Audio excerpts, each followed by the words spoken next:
काका, ये धारा 370 क्या है?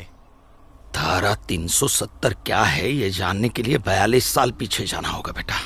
अंग्रेजों ने टू नेशन थियरी के तहत हिंदुस्तान के दो टुकड़े कर दिए, एक हिंदुस्तान और पाकिस्तान।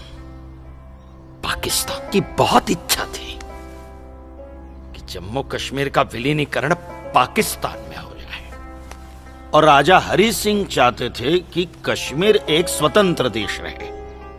वो न हिंदुस्तान में विलीन होना चाहते थे न पाकिस्तान में, और तब पाकिस्तान ने खूनी खेल खेला।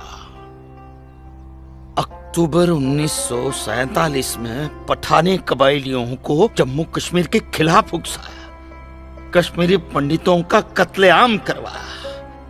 ऐसे हालात देखकर राजा हरि सिंह ने घबराकर नेहरू जी से कहा, कृपा करके आप कश्मीर को बचा लीजिए। मैं ऐसे हालात में चाहता हूं कि कश्मीर का विलीनीकरण भारत में ही हो जाए, सेना भेजिए। लेकिन जब तक भारतीय सेना कश्मीर पहुंची बहुत देर हो चुकी थी। न जाने कितने कश्मीरी पंडितों का कत्लेआम हो चुका था। कश्मीर का 1/3 हिस्सा पठानी कबायलियों ने अपने कब्जे में कर लिया था। लेकिन अपनी इस नीच हरकत के बाद भी पाकिस्तान बाज नहीं आया। पठानी कबायलियों और भारतीय सेना के बीच युद्ध जारी रखा पाकिस्तान ने। संयुक्त राष्ट्र सुरक्षा परिषद के 3 सदस्य आयोग की रिपोर्ट पर 13 अगस्त 1948 को पठानी कबायलियों और भारतीय सेना के बीच युद्ध विराम घोषित हुआ, और यह तय किया गया कि कश्मीर समस्या का हल जनमत के आधार पर ही होगा। सितंबर 1951 में मताधिकार के बाद एक बार फिर जम्मू कश्मीर के भारत में विलय की पुष्टि की गई, मगर इसी दौरान शेख अब्दुल्ला ने अपने हाथों से धारा 370 का ड्राफ्ट तैयार किया और नेहरू जी को सौंपा। सरदार पटेल और आम्बेडकर साहब की मर्जी के खिलाफ 1952 में नेहरू जी ने इसे लागू भी कर दिया। इसी धारा 370 की वजह से नेहरू जी ने कश्मीर को एक ऐसा विशेष दर्जा दे दिया जिसमें जम्मू कश्मीर राज्य ने हिंदुस्तान से अपना एक अलग संविधान स्थापित कर लिया। इसी धारा 370 की वजह से हमारे हिंदुस्तान का राष्ट्र ध्वज अलग है और कश्मीर का भी ध्वज अलग। इसी धारा 370 की वजह से कश्मीर की कोई भी महिला यदि भारत के किसी भी अन्य राज्य के नागरिक के साथ शादी करती है तो उस महिला की नागरिकता समाप्त हो जाती है। लेकिन यदि वो महिला अगर किसी पाकिस्तानी नागरिक के साथ शादी करती है तो पाकिस्तानी नागरिक कश्मीर का नागरिक हो जाता है, हिंदुस्तान का नागरिक हो जाता है। इसी धारा 370 की वजह से भारत के किसी भी अन्य राज्य का नागरिक जम्मू कश्मीर में जमीन खरीद नहीं सकता, व्यापार नहीं कर सकता।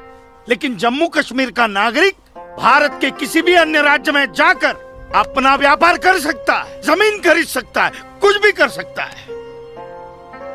अरे ये बिग लैंड एबोल्यूशन है, क्या है पता है? यदि जम्मू कश्मीर का कोई भी मुसलमान जमीन ठेके पर लेकर खेती करता है तो कश्मीर की सरकार उस हिंदू को बिना मुआवजा दिए वो जमीन जबरन उस मुसलमान को दे सकती है। ये है बिग लैंड एबोल्यूशन एक्ट, ये है धारा 370-35 से, और इसी का नतीजा है ये गिरधारी जी का फैसला। और सिर्फ यही नहीं, ये जो सरकार की ऋण निरस्तीकरण योजना है ना, इसके अंतर्गत उन सारे मुसलमानों का कर्जा माफ कर दिया जाएगा जो उन्होंने हिंदुओं से लिया। बताइए। सरकारी नौकरियों में 5% का आरक्षण हम हिंदुओं के लिए किया है। सारे हिंदू कश्मीर से चले जाएं, यही चाहता है पाकिस्तान और यही चाहते थे शेख अब्दुल्ला। प्लासी की लड़ाई में जितने लोग मैदान में लड़ रहे थे उससे ज्यादा लोग मैदान के बाहर खड़े होकर तमाशा देख रहे थे, लड़ाई का परिणाम सुनने की प्रतीक्षा कर रहे थे। देश के भाग्य का निर्णय होने जा रहा था। मगर उस निर्णय में सारा देश शामिल नहीं था। विदेश मंत्री के नाते मैं अफगानिस्तान गया था। आपको सुनकर ताज्जुब होगा, अफगानिस्तान के अपने मेजबानों से मैंने कहा मैं गजनी जाना चाहता हूं, गजनी। पहले वो मेरी बात उनकी समझ में नहीं आई। कहने लगे गजनी तो कोई टूरिस्ट स्पॉट नहीं है,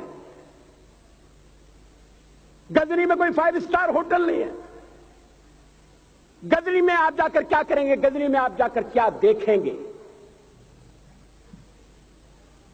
मैं उन्हें पूरी बात नहीं बता सकता। मेरे हृदय में कहीं गजनी कांटे की तरह से चुभ रहा है। जब से मैंने गजनी से आए एक लुटेरे की कथा पढ़ी है और किशोरावस्था में पढ़ी है, मैं देखना चाहता था वो गजनी कैसा है। आपको सुनकर ताज्जुब होगा, महमूद गजनी का अफगानिस्तान के इतिहास में कोई स्थान नहीं है।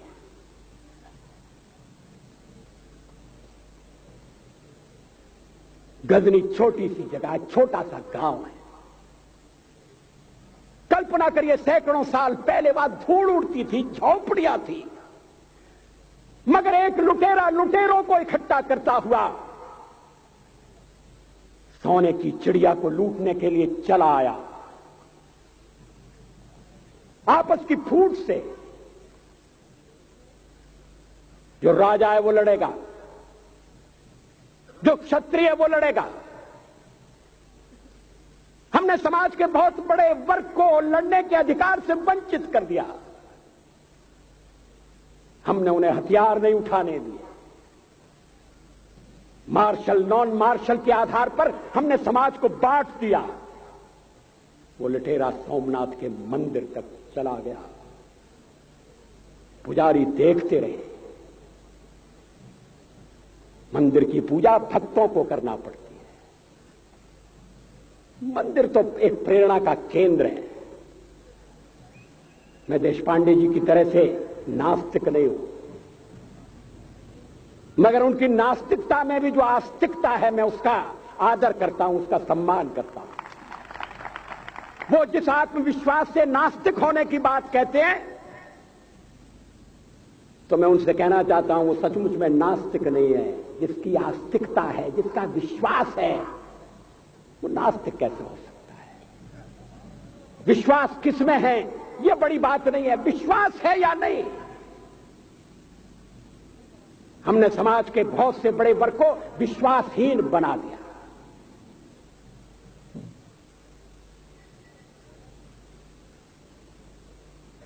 लोगों ने हथियार नहीं उठाए।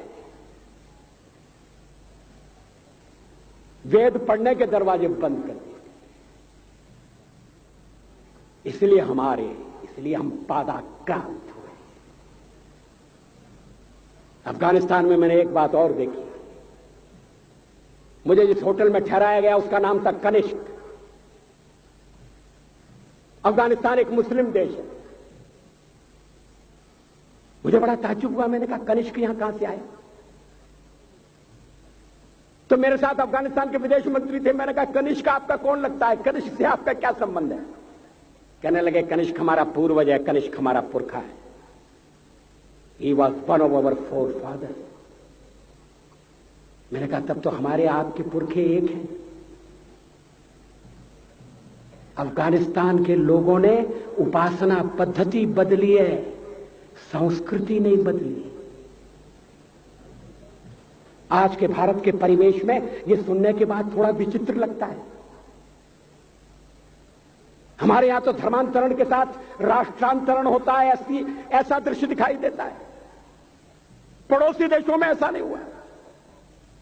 अभी राम जन्मभूमि का मामला चल रहा है। एक विदेशी आए, कहने लगे राम जन्मभूमि का क्या झगड़ा है?